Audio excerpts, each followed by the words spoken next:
Close your eyes for a moment. Think about the last time you ate chocolate. Maybe it was a small square after a long day. Maybe it was a birthday cake. Maybe it was something you didn't even notice, just sweetness melting on your tongue. Why does something so simple feel so comforting? Why does a taste made from a bitter seed feel like happiness? And why, across cultures and centuries, do humans reach for chocolate when they celebrate, when they grieve, when they fall in love? Chocolate is not just food. It is memory. It is ritual. It is emotion you can hold in your hand. Today, humans consume millions of tons of chocolate every year. Billions of dollars, countless bars, truffles, drinks, desserts. From street kiosks to luxury boutiques, from children to presidents. Few foods are so universal. Fewer still began as something completely different. Because here's a strange part. Chocolate was not born sweet. It was born bitter, sacred, dangerous, even divine. Long before candy wrappers in supermarket aisles, before sugar plantations, before Europe even knew it existed, chocolate was a drink of gods. In the tropical forests of ancient Mexico, the Maya cultivated a strange tree. Its fruit looked like a rough football. Inside were pale seeds surrounded by white pulp. Unimpressive, easy to ignore. But the Maya did not ignore it. They fermented the seeds, dried them, roasted them, ground them into a paste, mixed with water, chili, and spices. No sugar, no milk, just foam, bitterness, heat. They called it chocolato, bitter water, not a treat, a ritual. To the Maya, cacao was life. It appeared in their myths, in their ceremonies, in their graves. Kings drank it, priests offered it to the gods, warriors carried it into battle. It was energy, it was status, it was sacred fuel. Chocolate did not whisper comfort, it roared power. Centuries later, another empire inherited this ritual, the Aztecs. Their ruler, Montezuma II, was said to drink dozens of cups a day, not for pleasure, for strength, for vitality, for desire. Cacao beans were so valuable they were used as money. You could buy food with them, clothing, even human labor. Imagine paying your taxes in chocolate beans. Imagine wealth stored in something edible. Chocolate was not dessert, it was currency. But the Aztecs could not grow cacao in their capital. The climate was wrong, so they demanded it as tribute from conquered lands. Caravans carried beans across mountains and jungles, guarded, counted, protected, because losing cacao was like losing gold. Then, in the early 1500s, strangers arrived from across the ocean. Armor, horses, gunpowder, led by Hernán Cortés. The meeting between worlds was not peaceful. It was conquest, violence, collapse. And somewhere in that chaos, the Spanish encountered chocolate. At first, they did not like it. Too bitter, too strange, too foreign. But they noticed something else. The locals valued it deeply. That made it valuable. So they experimented. They added sugar, cinnamon, vanilla. Something changed, and then everything shifted. Sweetness transformed chocolate from ritual drink to indulgence, from sacred to desirable, from power to pleasure. Spanish ships carried cacao and the new sweet recipe back to Europe. At first, it remained a secret, a luxury of the royal court. Kings drank it. Queens sipped it from porcelain cups. It was fashionable, exotic, expensive. For nearly a century, chocolate belonged to the elite. But luxury has a way of leaking outward. Chocolate houses opened in cities like Madrid, Paris, London, places where the wealthy gathered to drink, gossip, negotiate power. Like coffee houses, but richer, thicker, darker. Chocolate became a symbol of refinement, of status, of modernity. Europe, had fallen in love. Not everyone approved.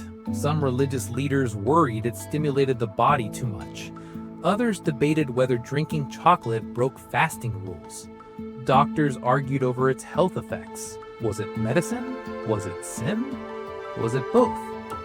Fear followed fascination, and behind the pleasure, a hidden cost was growing: sugar. To satisfy Europe's appetite, vast plantations spread across the Americas. Forests cleared, fields planted, labor demanded.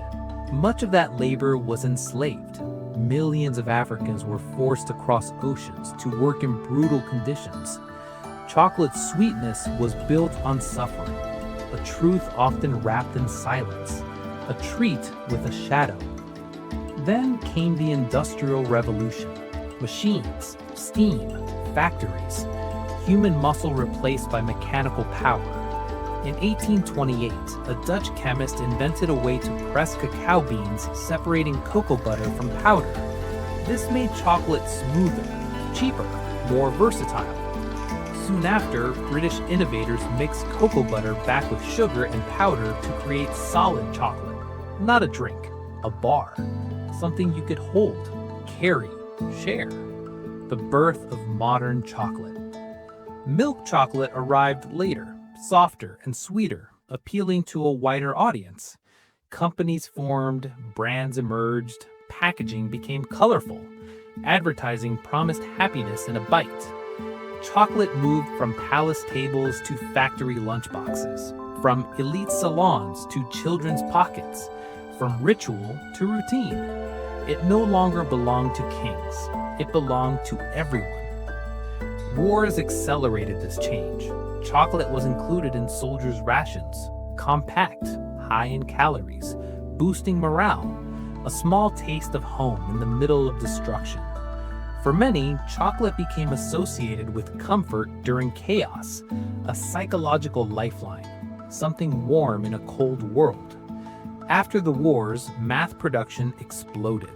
Supermarkets filled with bars of every shape and size, filled, coated, whipped, caramelized, frozen.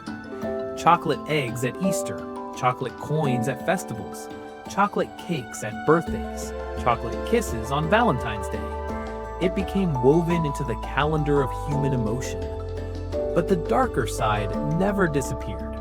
Cacao farming remains difficult work. Prices fluctuate, farmers struggle. Child labor still exists in some regions. Environmental damage continues as forests are cleared for plantations. The world wants cheap chocolate. Nature pays the price, and so do vulnerable communities. Sweetness still carries weight. And yet, something else is happening. Consumers are asking questions. Where did this come from? Who grew it? Was it fair? Was it sustainable? Artisanal chocolatiers are returning to old methods. Single origin bars, higher cacao content, less sugar, more respect for the bean itself. In a strange way, chocolate is circling back toward its ancient roots. Bitter, complex, authentic. Today, chocolate lives many lives at once. A child's first candy, a lover's gift, a chef's masterpiece, a worker's quick energy, a comfort during heartbreak, a celebration during joy. Few substances travel so easily between extremes of human experience. Think about that. The same seed once offered to gods, now melts in your mouth while you watch television. The same drink reserved for emperors now pours from vending machines. The same crop that fueled empires now sits quietly on your kitchen shelf. Chocolate has crossed jungles, empires, slave ships, factories, world wars, supermarkets, and finally, your hands, all to deliver a few seconds of sweetness. But maybe chocolate's real power is not taste. Maybe it is connection. It connects past to present, luxury to poverty, joy to suffering, nature to industry. It reminds us that nothing humans love is ever simple. Behind every pleasure is a story. Behind every comfort is a cost. Behind every bite history. So the next time chocolate melts on your tongue, pause, feel it. The bitterness beneath the sugar, the warmth spreading through your body, the quiet sense of calm. You are tasting forests and rituals, trade routes and revolutions, pain and celebration, centuries compressed into seconds. Chocolate does not just feed the body, it feeds memory, it feeds emotion, it feeds something older than civilization, a desire for sweetness in a world that is often bitter. Perhaps that is why it endures, not because we need it to survive, but because we need reminders that life can be gentle, that pleasure can be small, that joy can be held between two fingers, a fragile square, a melting moment, a whisper from history, proof that even the darkest seed, given time, given care, given human hands, can become something that makes the world feel softer. And maybe that is the real story of chocolate. Not how it conquered the world, but how it comforted it, one bite at a time.